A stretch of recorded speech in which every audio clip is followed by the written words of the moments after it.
नमस्कार। मूल्यार education academy भानेवाला में आपका स्वागत है। आज इस वीडियो में हम उत्तराखंड के इतिहास के अंतर्गत चंद राजवंश को पढ़ रहे हैं। चंद राजवंश पर हमारी ये 7वीं वीडियो है। इससे पहले हम 6 वीडियोस जो है चंद राजवंश पर डाल चुके हैं। चंद राजवंश से संबंधित हम उन्हीं महत्वपूर्ण राजाओं के बारे में पढ़ रहे हैं जो आगामी परीक्षाओं की दृष्टि से महत्वपूर्ण है। और आपको एक बात समझनी है कि जितने भी महत्वपूर्ण राजा हैं हम उन पर सिस्टमेटिक तरीके से बात करेंगे और कोशिश करेंगे कि हमारा जो भी कोर्स होगा उसमें चंदों से संबंधित हम सब बातों पर बात कर दें, जिससे कि आपको कहीं भी दोबारा जो है इससे संबंध में पढ़ने की जरूरत नहीं है, आवश्यकता नहीं पड़ेगी। एक बात मैं कहना चाहता हूं कि अगर अभी तक आपने हमारे चैनल को सब्सक्राइब नहीं किया तो कर लें और बेल आइकन को जरूर प्रेस करें, क्योंकि बेल आइकन के द्वारा ही हमारे द्वारा डाले गए प्रत्येक वीडियो का नोटिफिकेशन सबसे पहले आप तक पहुंचता है। यदि आपने चैनल सब्सक्राइब कर दिया है तो हमारे वीडियोस को जितना हो सके उतना शेयर कीजिएगा और लाइक करना बिल्कुल भी ना भूलें।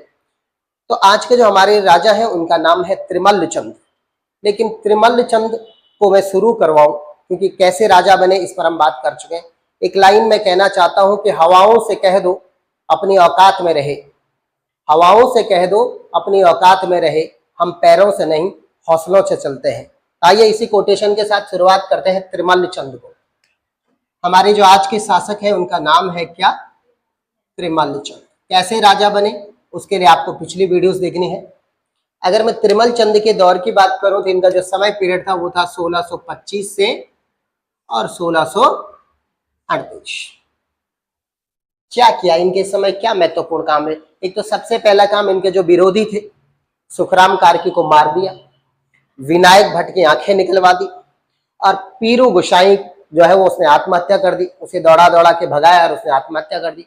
तीनों को, अपने जितने भी दुश्मन थे राजशाही के, उन तीनों को समाप्त कर दिया। एक काम तो इन्होंने त्रिमल्लचंद ने ये किया। दूसरा काम, इनके समय एक विद्रोह हुआ जिसे कहा गया ध्यानियों का विद्रोह। क्या कहा गया बेटा? ध्यानियों का। एक हस्त थे ये ध्यानी लोग, तो ध्यानियों का विद्रोह एक हस्त थे। तो ध्यानियों के विद्रोह को जो है इन्होंने समाप्त किया, इन्होंने दबाया। किसने? त्रिमल्लचंद ने। तो ध्यानियों के विद्रोह को इन्होंने दबाया। बाकी इन्होंने कुछ महत्वपूर्ण काम नहीं किया त्रिमल्लचंद ने। इसलिए इनके बारे में हमें इतना ही पढ़ना है कि भाई ध्यानियों का विद्रोह जो था वो कब हुआ था। तो आपके पास आंसर क्या आना चाहिए, जल्दी बताओ तो, बोलो। तो आंसर होना चाहिए त्रिमल्लचंद। क्लियर है? ओके। आइए अब अगला पॉइंट है, इनके बाद जो राजा बने त्रिमल्लचंद के बाद। मैंने कल आपको कहा था और जरा आपको उस पर आना चाहिए, समझें जरा सा। देखो, त्रिमल्लचंद की कोई भी संतानें नहीं थी, त्रिमल्लचंद के बच्चे नहीं थे। अब बच्चे नहीं थे तो गद्दी पर कौन बैठेगा? कोई ना कोई चंद्रवंशी बैठेगा। एक जरा फ्लैशबैक में चलो, आपको याद होगा त्रिमल्लचंद के पिताजी का नाम क्या था? लक्ष्मीचंद था। लक्ष्मीचंद। अब लक्ष्मीचंद की आपको याद होगा 22 संतानें थी। कितनी? 22। और इस 22 संतानों में से मैंने कुछ नाम बताए थे, खासकर 5 नाम मैंने आपको बताए थे। उन 5 नामों पर आपकी नजर होनी चाहिए। पहला राजा मैंने कहा था कि जो लक्ष्मीचंद के बाद बना उनका नाम था दिलीप चंद। याद है कुछ? दिलीप चंद, है ना? हाँ। दूसरे जो राजा बने थे उनका नाम था विजय चंद। क्या नाम था बेटा? विजय चंद। ठीक है कि नहीं? तीसरे नंबर पे जो राजा बने उनका नाम, ये अभी जो हम पढ़ रहे हैं इनका नाम है त्रिमल्लचंद। क्या नाम है बेटा? त्रिमल्लचंद। 3 तो ये बन गए राजा, 3 तो ये बच्चे थे इनके। चौथा इनका जो बेटा था लक्ष्मीचंद का, उसका नाम था पीरू गोसाई। क्या नाम था? पीरू गोसाई। सुनना जरा, पीरू गोसाई।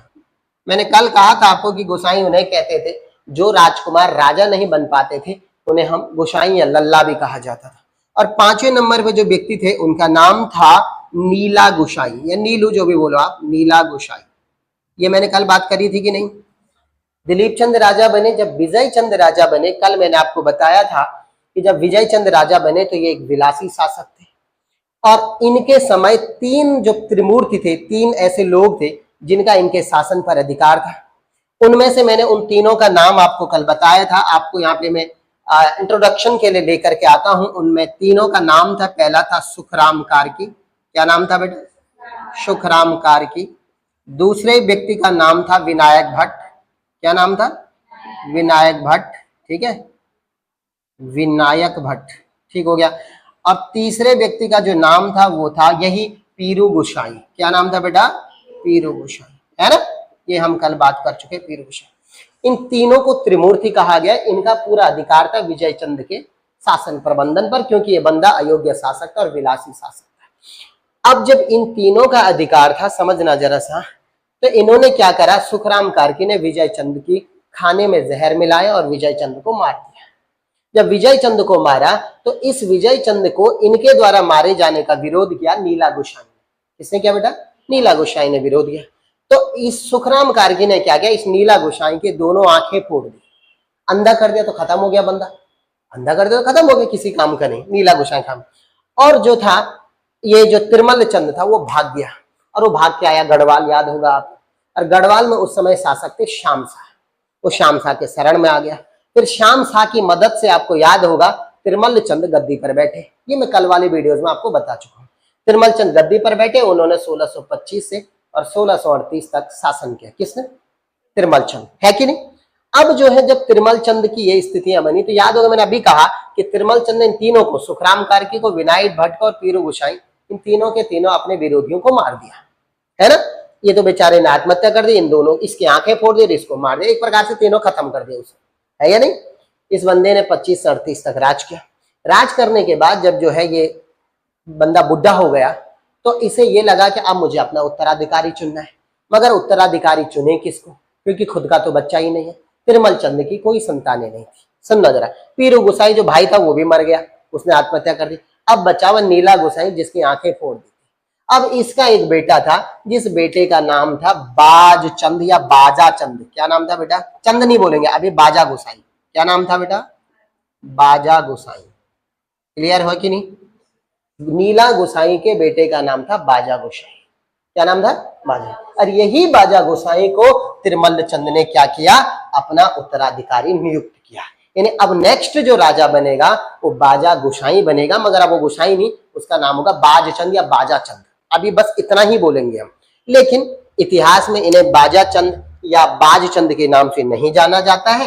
इतिहास में इन्हें जाना जाता है बाज बहादुर चंद के नाम से। किस नाम से? यानी आज हमारे शासक कौन है? क्या ये सिस्टम आपको समझ में आया?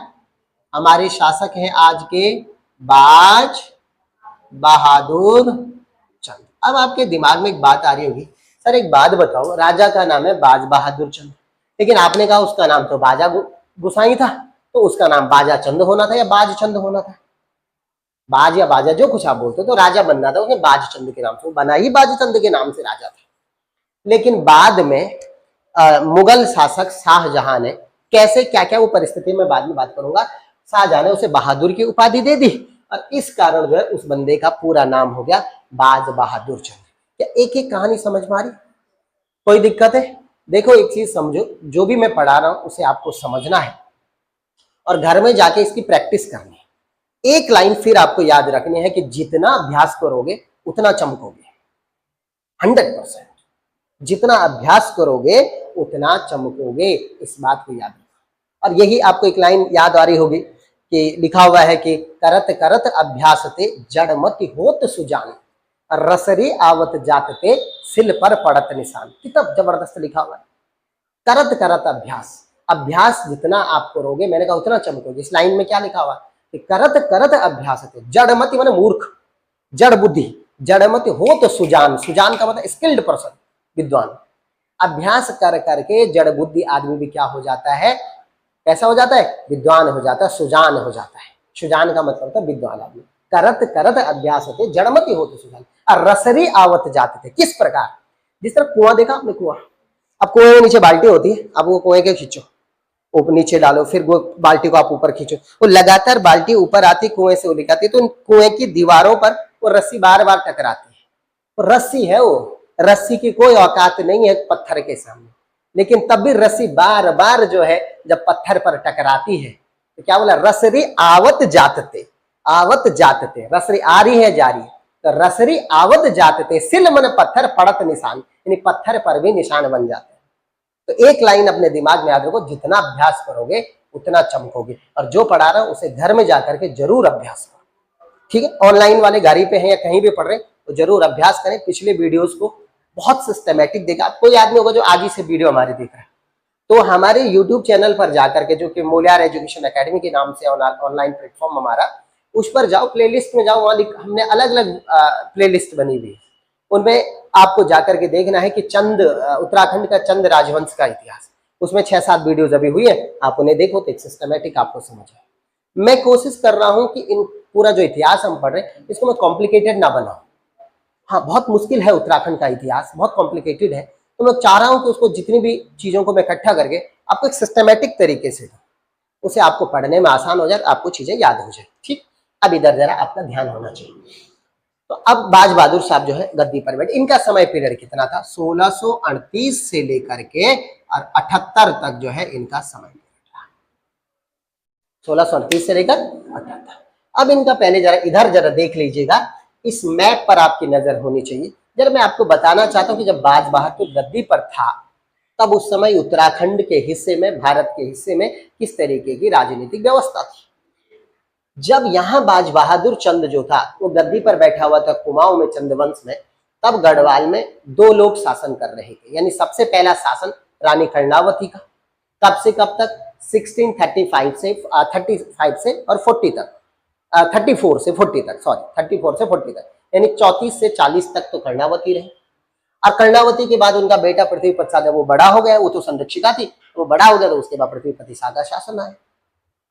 ठीक है, दिल्ली में कौन है उस समय? अब दिल्ली में आप समय पीरियड देख लीजिएगा तो 38 का समय है। ठीक है, 27 में जहांगीर मर गया, अब जहांगीर का बेटा शाहजहां गद्दी पर बैठा। तो इसलिए अगर आप दिल्ली में मुगलों की अगर आप स्थिति देखोगे तो उस समय दिल्ली में शाहजहां है। कौन है बेटा? लेकिन देखो ये बंदा 78 तक है, और शाहजहां 58-59 में शाहजहां को कैद कर लेता उसका बेटा औरंगजेब, उसका बेटा औरंगजेब कैद कर लेता है और अब गद्दी पर बैठ जाता औरंगजेब। यानी दिल्ली में शाहजहां का भी समय पीरियड रहेगा और उसके बाद औरंगजेब का भी समय पीरियड रहेगा। क्या ये बातें समझ में आ रही? ये राजनीतिक परिस्थितियां हैं। डोटी में देवपाल शासन कर रहा है, लेकिन इसके साथ कुछ खास इसने लड़ाई झगड़ा नहीं किया, तो यहाँ देवपाल है। बाकी ये स्थितियां है राजनीतिक व्यवस्था जब गद्दी पर बैठा हुआ है बाज बहादुर चल रहा है। अब सबसे पहले इस नाम की गुत्थी को सुलझाते हैं कि सर इसका नाम बहादुर कैसे पड़ा। इस नाम की गुत्थी को सुलझाए, बताओ जल्दी जल्दी बोलो भाई। आइए इसके नाम की गुत्थी को सुलझाते हैं। एक्चुअली अगर मैं इसके नाम की गुत्थी की बात करूं तो हुआ ऐसा कि देखो, अगर मैं बात करूं, एक दौर था 1654 का, सुनना जरा, 1654 का एक दौर बहादुर पड़ा। 1654 में शाहजहां ने गढ़वाल के देहरादून तथा भाबर इलाकों पर आक्रमण किया। शाहजहां, इसमें इसके सेनापति लोग थे, कांगड़ा का फौजदार वगैरह वगैरह, वो लंबी कहानी है, मैंने उन्हें पवारों में आपको समझा रखा है, यहां मैं उस बात को नहीं लाना चाहता। तो शाहजहां ने देहरादून, इसके सैनिकों ने देहरादून और दून के जो उत्तराखंड का भाबर इलाका है उस पर आक्रमण, और इस आक्रमण में उसका साथ दिया बाज बहादुर चंद ने। किसने साथ दिया? बाज बहादुर चंद। और इस युद्ध को बड़ी वीरता दिखाई इस युद्ध में बाज बहादुर चंद ने, और उसकी इसी वीरता से प्रभावित होकर के, खुश होकर के जो है शाहजहां ने बाज चंद को बहादुर की उपाधि दे दी, और अब इसका नाम के बीच में बहादुर आ गया और हो गया बाज बहादुर चंद। मैं पूरी कहानी नहीं सुना रहा हूं किस तरीके से युद्ध हुआ, क्योंकि मैं उसे पवारों में पढ़ा चुका हूं, आपको पता चल गया किसने दी। अब आपके पास प्रश्न आएगा बाज बहादुर को बहादुर की उपाधि किस मुगल शासक ने दी? आपका उत्तर क्या होना चाहिए? ठीक, एक्चुअली क्या हुआ कि जब बीच में त्रिमल चंद और जो बीच में लड़ाइयां चली, याद होगा लक्ष्मी चंद के बाद, तो कुमाऊं में चंदों की स्थितियां बिल्कुल गड़बड़ हो गई थी, क्योंकि वो दौर बहुत वैसा रहा, कोई अच्छा राजा नहीं बैठा, अधिकारियों का कब्जा रहा चीजों पर। उस दौर में यहाँ कटेहर के शासकों ने, सुनना जरा, कटेहर के जो राजपूत थे, यूपी के कटेहर के राजपूत, उन्होंने देहरादून और उत्तराखंड के तराई हिस्से पर क्या कर दिया था? कब्जा कर दिया था अपना। तो अभी तो हम कुमाऊं पढ़ रहे, इसलिए समझ लो आप, चंद वंश के तराई हिस्से पर जो है कटेहर राजपूतों ने अपना कब्जा कर दिया था। और ये कटेहर राजपूत इनडायरेक्ट आते थे शाहजहां के अधीन। किसके अधीन आते थे? शाहजहां। अब ये जो तराई हिस्सा है ना कुमाऊं का, इसे नाम दिया जाता था 84 माल का क्षेत्र। क्या बोला जाता? इसे कई जगह 9 लखिया जमीन भी कहा गया। 9 लखिया क्यों कहते हैं कि चंद शासकों को यहाँ से 9 लाख रुपए सालाना टैक्स आता था, इसलिए इस क्षेत्र को नाम दिया गया ये 9 लखिया जमीन। अब ये बंदा जो था बाज बहादुर, इसने शाहजहां के साथ बहुत अच्छा काम किया, उसकी मदद करी, और जब उसकी मदद करी तो क्या हुआ, शाहजहां बड़ा खुश हो गया। और बाज बहादुर चंद ने शाहजहां को कहा कि भाई अगर आप मुझसे खुश हो तो खाली उपाधि से तो नहीं चलेगा, आपको मुझे मेरी तराई की जो जागीर है उसे वापस लेना पड़ेगा, क्योंकि जब से हमारे राज्य से तराई की जागीर हटी है तब से हमारे यहाँ जो है अर्थव्यवस्था बहुत बुरी बिगड़ गई है, क्योंकि इतना पैसा आ रहा था, सारी अर्थव्यवस्था का स्रोत तराई क्षेत्र था। अब वो जब से बंद हुआ, इसलिए चंद वंश की जो इकोनॉमी थी वो गड़बड़ा गई थी। इसलिए शाहजहां से बाज बहादुर ने तराई की जमीन मांगी थी, जिसे तराई भाबर का क्षेत्र कहते हैं, 84 माल का क्षेत्र कहते हैं, 9 लखिया जमीन कहते हैं। इस जमीन को शाहजहां ने बाज बहादुर को वापस कर दिया था। क्या ये बात समझ में आ रही? कोई दिक्कत है तो मुझे बताइए, बोलो। अच्छा, आइए अगला पॉइंट क्या है, इससे संबंधित और क्या बातें हो सकती है, सुनना।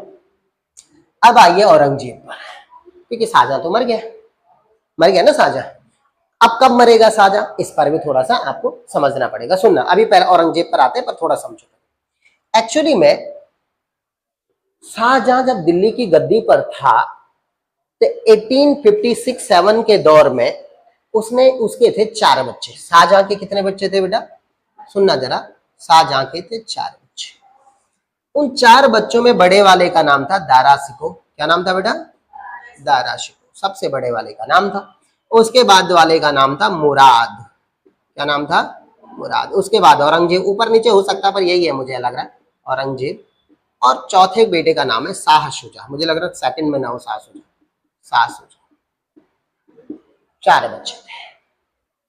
और जब शाहजहां बुढ़ा होने लगा 56-57 के दौर में, तो इसने दारा शिकोह को अपने पद पर बैठा दिया, यानी अपनी जगह पर राजा बना दिया दारा शिकोह।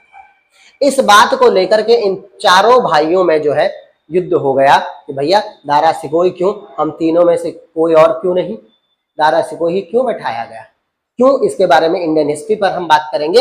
इनके बीच में आपस में युद्ध हो गया, और ये युद्ध इतने बड़े लेवल पर पहुंचा, और इन युद्ध में मुख्य रूप से 2 लोग नेतृत्व हो रहे थे, एक तरफ दारा शिकोह और दूसरी तरफ औरंगजेब। और इन्हीं में से एक बंदा मुराद इसका साथ दे रहा था, एक शाह शुजा इसका साथ दे रहा था, ऐसी कुछ आपस में गटर मटर होता था। एक युद्ध हुआ, उससे कहते हैं 1658 में ये युद्ध हुआ, सामोगढ़ का युद्ध। और इस युद्ध में क्या हुआ कि दारा शिकोह हार गया, और दारा शिकोह का साथ इस युद्ध में जो दे रहा था, ये तो भाई तो दे ही रहा था, इसके अलावा उसका बेटा था, और उसके बेटे का नाम था सुलेमान शिकोह। क्या नाम था बेटा, सुलेमान शिकोह। क्लियर हो रही बात, सुलेमान शिकोह। अरे सुलेमान शिकोह जब सामोगढ़ का युद्ध हार गया उसके पिताजी, तो अब उन्हें लग गया कि भैया मेरा बेटे को ये मार देंगे, इसलिए दारा शिकोह ने अपने बेटे से कहा कि बेटा जो नेक्स्ट युद्ध होगा उसमें मैं हारूंगा तो मेरी मौत हो जाएगी, इसलिए तू भाग जा, ये तुझे छोड़ेंगे नहीं। तो सुलेमान शिकोह भाग गया, और भाग करके दिल्ली से आया बाज बहादुर के यहाँ। पहाड़ी क्षेत्र में आए, बोले यहीं बच सकता भैया जहाँ सैनिक नहीं पहुंच सकते, वो डायरेक्ट आया बाज बहादुर के यहाँ। जब वो बाज बहादुर के यहाँ पहुंचा तो बाज बहादुर ने कहा भैया मैं तुझे शरण नहीं दूंगा। उसने कहा मुझे शरण दे दे यार, अपने यहाँ रख दे यार, मुझे मार रहे लोग। उसने कहा मैं तुझे शरण नहीं दूंगा। क्यों नहीं दूंगा, क्योंकि बाज बहादुर के किसके साथ, दिल्ली के मुगल सम्राटों के साथ बहुत बढ़िया संबंध है। उसी के क्या, उसके जितने पूर्वज थे, ज्यादातर बाद के जो पूर्वज आए उनके सबके बढ़िया उनके संबंध थे। तो उन्होंने कहा अगर मैंने सुलेमान शिकोह को अपने यहाँ शरण दे दी तो इनडायरेक्ट रूप से मैं औरंगजेब का क्या हो जाऊंगा, दुश्मन हो जाएगा। और अगर मैं दुश्मन हो गया ना तो फिर तो हमारी बैंड बच सकती है, मेरे को नुकसान हो जाएगा। इसलिए उन्होंने कहा भैया शाहजहां से हमारे अच्छे संबंध थे, इसलिए हम औरंगजेब से भी अच्छे संबंध रखने वाले। उसने सुलेमान शिकोह को दुनिया भर के गिफ्ट दिए, खुश किया। उसने कहा भाई देख मैं तेरा साथ नहीं दे सकता हूँ, तू एक काम कर, गढ़वाल चले जा, वहां परमार वंशी राजा पृथ्वीपति शाह है, और तू उसके यहाँ शरण ले ले। सुलेमान शिकोह बाज बहादुर के यहाँ गया, उसके बाद वापस चले गया पृथ्वीपति शाह के यहाँ गया, और उसने वहां शरण ले ली। पृथ्वीपति शाह भाई दरअसल वैसा अल्लड़ राजा था, अक्खड़ राजा, समझ लो खतरनाक टाइप का राजा था।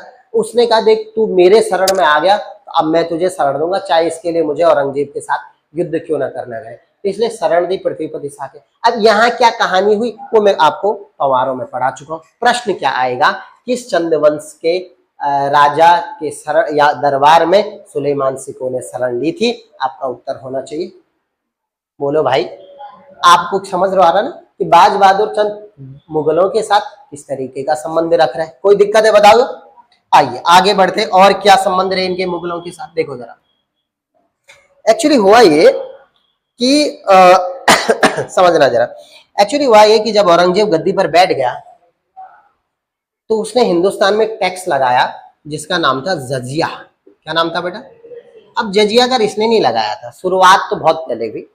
एक्चुअली में भारत पर आक्रमण करने वाला पहला अरब जो था उसका नाम था मोहम्मद बिन कासिम। उसने 712 ईस्वी में भारत पर आक्रमण किया और कुछ हिस्सों पर उसका राज रहा। उसने भारत में जजिया कर की शुरुआत की। जजिया क्या होता है? जजिया एक धार्मिक गैर धार्मिक कर था। गैर धार्मिक मतलब मैं समझता हूँ एक्चुअली में मुसलमानों में जो उस समय के मुगल राजा थे उस समय दो प्रकार के टैक्स चलते थे, एक था जजिया, एक था जकात। जजिया वो कर होता था जो मुसलमानों से लिया जाता था, वो धर्म को बढ़ावा देने के लिए, धर्म के प्रचार के लिए मुसलमानों से टैक्स लेते थे, उसका नाम था जकात। बाकी जितने मुसलमानों के अतिरिक्त हिंदुस्तान में लोग थे यानी गैर मुसलमान जितने थे उन पर एक टैक्स लगाया गया उनकी सिक्योरिटी और सुरक्षा के बदले कि भाई हम तुम्हारी सुरक्षा कर रहे हैं, उसके बदले आपको टैक्स देना है। उसका नाम था जजिया कर। क्या नाम था? जजिया कर। जैसे फिरोज शाह तुगलक उसने ब्राह्मणों पर, महिलाओं पर, बच्चों पर जजिया कर नहीं लगाया, बाकी लोगों पर उसने कर लगाया। जब सत्ता में बैठा औरंगजेब तो ये तो नामी जिंदा पीर के नाम से बैठा और ये बहुत भयंकर कट्टर धार्मिक प्रवृत्ति का व्यक्ति था और इसने हिंदुस्तान में कर लगाया जजिया कर। जब जजिया कर हिंदुस्तान में लागू हुआ तो भैया यहाँ बाज बहादुर भी तो बैठा हुआ था जो कि बिल्कुल औरंगजेब का, समझ लो ना, लखोली बिराली टाइप का ये भी था, ये बंदा भी था। तो औरंगजेब के कहने पर बाज बहादुर ने कुमाऊं में जजिया कर लगाया था। इसने बचवाना था, इसने बोलना था भाई हमारे यहाँ मत लगाओ यार कर, दोस्ती है तो मत लगाओ ना। लेकिन इसने पूरे कुमाऊं में चंद वंश में क्या, चंद साम्राज्य में क्या लगा दिया बेटा? जजिया कर। प्रश्न आएगा कुमाऊं में जजिया कर लगाने वाला चंदवंशी शासक कौन था? तो आपका उत्तर क्या होना चाहिए? भाजपा। क्लियर है? कोई दिक्कत है बताइए? है तो ये है भाई जजिया। अब आपको यहाँ पे एक चीज मैं आपको याद दिलाता हूँ। मैंने आपको कहा था कि गढ़वाल के चाणक्य कहे जाने वाले पुरिया नैथानी तो दिल्ली गए, याद है, और मिले वहां औरंगजेब से। उसके बाद भैया हमारे यहाँ तुम जजिया मत लगाओ, और उन्होंने गढ़वाल में जजिया लगने नहीं दिया। वो दोस्त नहीं थे तब भी उन्होंने जजिया लगने नहीं दिया। अरे बंदा तो दोस्त था, इसने तब भी कुमाऊं में जजिया लगवा दिया। ठीक है, ये आपको जरा ध्यान रखना है। आगे हम बढ़ते हैं। अब जो है मुगलों के साथ क्या दोस्ती थी इस पर हमने बात कर दी। इनको बाज बहादुर कैसी उपाधि मिली ये गुत्थी भी मैंने आपके सामने सुलझा दी। कोई दिक्कत है? आइए अब आगे बढ़ते हैं। शाहजहां को हटा देते हैं, अब आगे आते हैं। देखो बाज बहादुर जो है अब वो जरा बहुत प्रभावशाली राजा भी था, नॉर्मल बंदा भी नहीं था, तगड़ा राजा था। यहाँ पौड़ी और अल्मोड़ा की सीमा पर छोटे मोटे कत्यूरी शासक थे, बड़े लेवल पर नहीं, छोटे मोटे जो छोटे छोटे गढ़ों में रहा करते थे। और उन कत्यूरी शासकों में जो हमारे मैथोलॉजी में जो हमारे जितने भी पवाड़े हैं उनमें नाम लिखा हुआ है, वह कत्यूरियों का एक किला हुआ करता था और उसका नाम था मनीला का किला। कौन सा बेटा?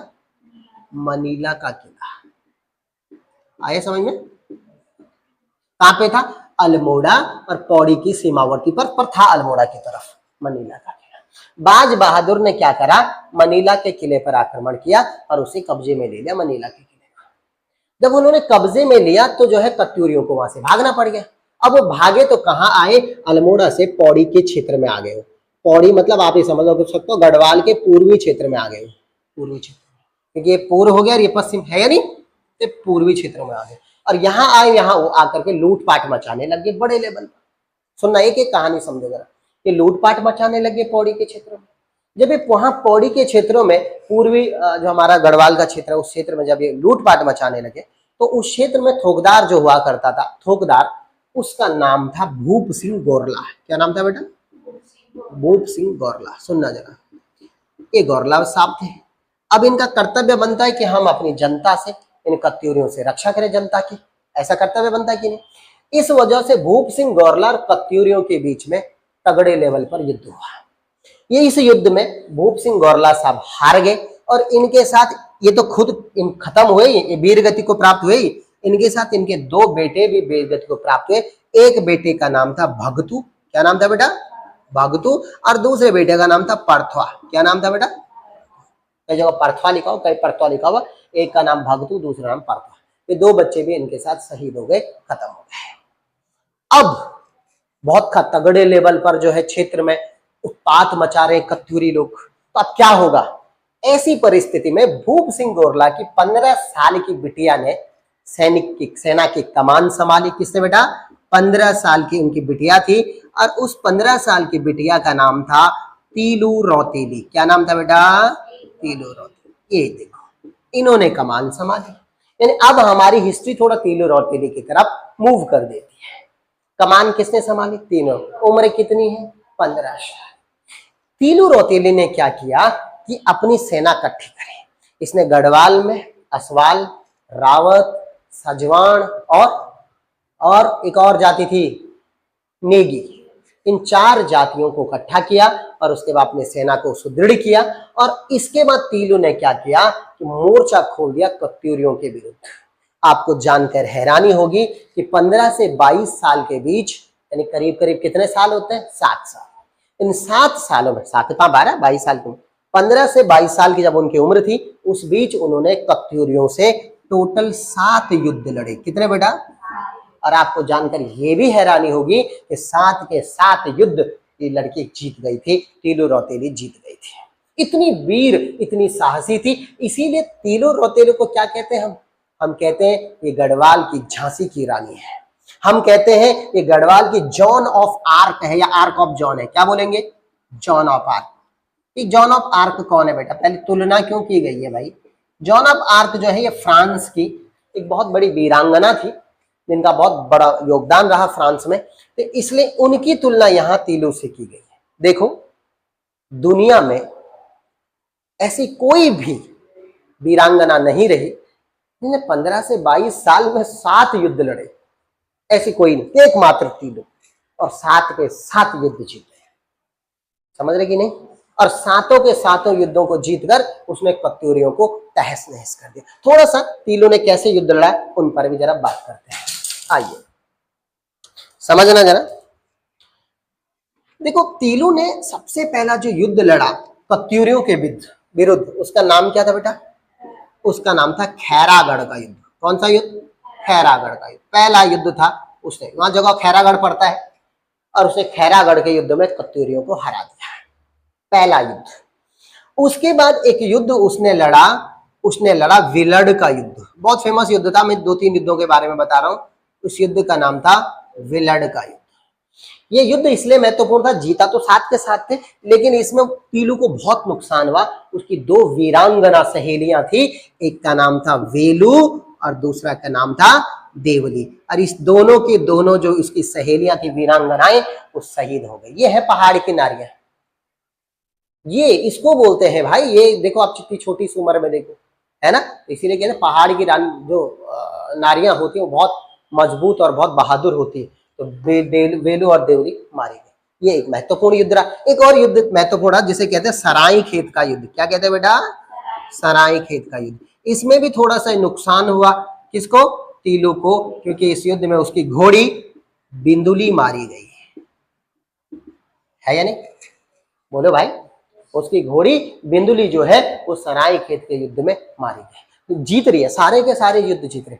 अंतिम युद्ध जो तीलू ने जीता, उस युद्ध का नाम था, बोलो, उसका नाम था बीरों खाल का युद्ध। जगह है बीरों खाल पौड़ी में, बीरों खाल का युद्ध। और इस बीरों खाल का युद्ध अंतिम युद्ध था, और इसने अंतिम रूप से सफाया कर दिया किसका? कत्यूरियों का। ये थी वो वीरांगना। देखो, 4 महत्वपूर्ण युद्ध आपको याद रखने। पहला खैरागढ़ का, फिर एक बिलड़ का युद्ध, सराय खेत का, बीरों खाल का युद्ध। पूछा जा सकता है पहला युद्ध कौन सा लड़ा या अंतिम कौन सा? बीरों खाल।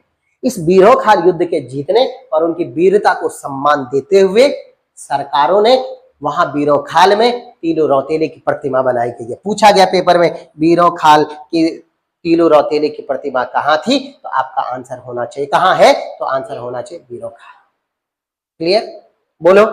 पर अब आपके सामने थोड़ा सा मैं तीलू रौतेली का परिचय भी दे देता हूं। मैं थोड़ा पानी पीता हूं, जब आपकी नजर तब तक बोर्ड की तरफ हो। देखते रहे हमने क्या क्या पढ़ा इंपॉर्टेंट।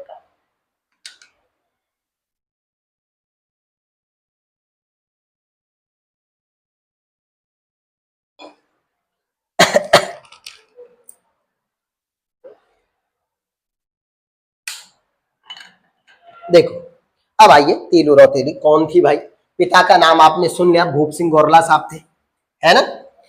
तीलू रौतेली का जो जन्म हुआ बेटा वो हुआ 8 अगस्त को। कितनी तारीख को?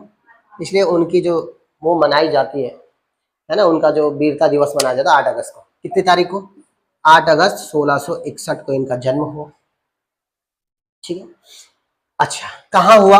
पौड़ी में हुआ, और गांव का नाम था बेटा गुराड़ गांव। क्या नाम था बेटा? गुराड़ गांव में इनका जन्म हुआ। पौड़ी का नाम बात हो गई, भाइयों के नाम की बात हो गई ना, है ना। दोस्त जो उनके सहेलियां थे उनके बारे में बात होगी, क्या और क्या। अगर मैं बात करूं पौड़ी के गिराड़ गांव में, हाँ, इनके उपनामों की भी मैंने आपको बात कर दी है ना, कि किस तरीके से इनके उपनाम थे। और क्या, इनकी माता का नाम थोड़ा बोल देता हूँ। माँ का नाम इनका था, माता का नाम मैणा देवी। क्या नाम था बेटा? मैणा देवी। बस, बाकी मैंने सारी चीजें आपको बता दी हैं तीलू रौतेली से संबंधित। इसके अलावा जानते हैं आप 2006 से इनके नाम से सम्मान दिया जा रहा है, 2014 से विकलांगों को इनके नाम से पेंशन दी जा रही है। ये तो खैर अलग बातें हैं। तो ये थी बेटा तीलू रौतेली, ये था। अच्छा, एक चीज समझना पड़ेगा, एक्चुअली में कई हमारे जितने भी पौराणिक गाथाएं हैं जो हमारे पवाड़े गाए जाते, उसके अनुसार वो कह रहे हैं कि गढ़वाल में उस समय पंवार वंशी शासक मानसा थे। कहाँ रहेंगे मानसा? तो समय ही नहीं है ना, तो मानसा का तो कैसे हो जाएगा मानसा, है ना। तो ये जरा मुझे लगता है कॉम्प्लिकेटेड है, उसके बारे में हमें नहीं जाना। एक चीज आपको समझना है, अंतिम युद्ध को लड़ने के दौरान कत्यूरी जो शासक था उसका नाम क्या था? बोलो, धामाशाही। क्या नाम था बेटा? उसका नाम था धामाशाही। ठीक, अब हम वापस चलते हैं बाज बहादुर पे। चले, आइए बाज बहादुर पे वापस आओ। बाज बहादुर ने 1670 में यहां तिब्बत पर आक्रमण किया। कहां किया आक्रमण? तिब्बत पर आक्रमण। एक्चुअली क्यों आक्रमण किया, इसके कारण क्या था तिब्बत पर आक्रमण करने का, समझना जरा सा। यहां तिब्बत में एक जाति होती जिन्हें कहते हैं हुणिया। क्या कहते हैं बेटा? हुणिया। हूण बोल सकता, आप हुणिया बोलो चलेगा, हुणिया या हूण, ये हुणिया जाति थी। ये हूण या हुणिया जाति क्या करती थी, यहाँ आप जानते हैं मानसरोवर झील में कैलाश पर्वत है, और वहां कैलाश पर्वत में हमारे भगवान महादेव का वास है या नहीं। और यहाँ यात्रा जाती है, ये लिपुलेख दर्रे होते हुए यहाँ से यात्रा जाती है, और ये जो यात्री जाते थे ये हूण जाति जो उनको परेशान करती थी। ये बात पता चली बाज बहादुर को, वो बेचारा धर्म रक्षक बंदा था, उसने जाकर के हूणों पर आक्रमण किया और हूणों को पराजित किया। कब किया? 1617 में तिब्बत जाकर के हूणों को पराजित करने वाला शासक कौन था? बाज बहादुर था। क्लियर है? यही महत्वपूर्ण कार्य थे बाज बहादुर के। और क्या महत्वपूर्ण, थोड़ा 2-4 बातों पर और बात करते हैं, थोड़ा प्रशासनिक कार्यों पर भी बात करते हैं। इन्होंने 1660 के तहत, 60 या 64, 1664 में इन्होंने जो है यहाँ रुद्रपुर, ये हमारा जिला है उधम सिंह नगर, उधम सिंह नगर में इन्होंने अपने नाम से एक शहर बसाया जिसका नाम था बाजपुर। कौन सा शहर बसाया बेटा? इन्होंने बाजपुर शहर बसाया। ये इन्होंने महत्वपूर्ण काम किया। ठीक, इन्होंने मुगलों की तर्ज पर अपने यहाँ अपने राज्य में, अपने दरबार में 2-4 पदों का सृजन किया, जिनमें से 4 प्रमुख पदों को इन्होंने बनाया। पहला इन्होंने पद बनाया पनेरी। क्या बनाया बेटा? कौन था पनेरी? पानी लाने वाला। दूर से कहीं पानी लाना है, पानी भरना है, तो पानी लाने वाले के पद को क्या कहा गया? पनेरी। एक और इन्होंने पद बनाया बेटा जिसका नाम था फुलेरिया। क्या बनाया बेटा? फुलेरिया। फुलेरिया क्या था? फल लाने वाला, फूल नहीं, ध्यान रखना कंफ्यूजन वाली बात है। फल लाने वाले को कहा गया फुलेरिया। तीसरा इन्होंने पद बनाया जिसे कहा गया बेटा हर बोला। क्या बनाया बेटा? हर बोला। इसको क्या काम था? इसने सुबह सुबह उठ करके राज दरबार में जाकर के लोगों को उठाना था, राज परिवार के लोगों को महल में जगह जगह जा करके हर हर बोल करके उठाना था। ठीक है, तो हर बोल करके उठाने वाले लोगों को पद था हर बोला। और एक और पद था, बताओ कौन सा था? उसका नाम था मठपाल। क्या नाम था बेटा? मठपाल। और इसका काम था कि मंदिरों का जो रक्षक होगा, मंदिरों को रेख देख करने वाला जो बंदा होगा, उसके लिए पद बनाएगा मठपाल। ये महत्वपूर्ण काम था किसका? बोलो, बाज बहादुर। लेकिन बाज बहादुर का जो अंतिम दिन था, जब बुढ़ापा जब उसका आ गया, जब 80-70-80 साल में जब वो पहुंच गया, तो कहते हैं कि वो जरा अत्याचारी शासक हो गया। इसीलिए प्रश्न आता है कि किस राजा को कुमाऊं में बूढ़ा अत्याचारी शासक कहते हैं, तो वो था बाज बहादुर। जवानी में बढ़िया काम किया, बुढ़ापा आता आते उसकी बुद्धि भटक गई, इसलिए क्या कहा जाता है, कुमाऊं का बूढ़ा अत्याचारी शासक किस राजा को कहा जाता है, तो आपका उत्तर होना चाहिए बाज बहादुर। कोई दिक्कत है बेटा, बताओ बताओ क्या कहा जाता है, बूढ़ा अत्याचारी शासक। अब 80 साल का हो गया भाई साहब, इसलिए उधर कुमाऊं में एक कहावत प्रचलित हुई। क्या हुई बेटा, एक कहावत प्रचलित हुई, और उस कहावत का नाम है कि उमर भयो 80। क्या है, सुनना जरा कहावत को, उमर भयो 80। 80 मना 80 उम्र हो गई भाई, 80, और अकल गई, अकल गई नस। उम्र भयो 80 अकल गई नसी। पूछा जा सकता है ये कहावत कुमाऊं में किस चंद्रवंशी राजा के लिए कही गई थी, तो उत्तर होना चाहिए बाज बहादुर। क्या है, उम्र भयो 80, उम्र कितनी हो गई 80, और अकल हो गई नसी, ना अकल अब खत्म हो गई। कहते हैं ना 60 का हो गया, सट आ गया 80 जाते जाते उम्र खत्म हो गई। तो ऐसा शासन किया किसने, बाज बहादुर ने। कैसा लगा आपको वीडियो, ठीक है, हमने एक एक बातों पर बात करी, और मुझे लगता है कि हमने कुछ भी चीजों को नहीं छोड़ा बाज बहादुर से संबंधित। यही महत्वपूर्ण कार्य है बाज बहादुर के।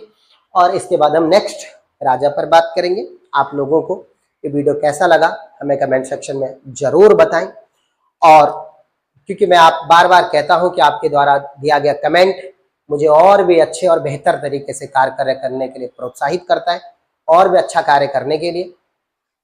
इसलिए आप कमेंट सेक्शन में अपना फीडबैक जरूर दें।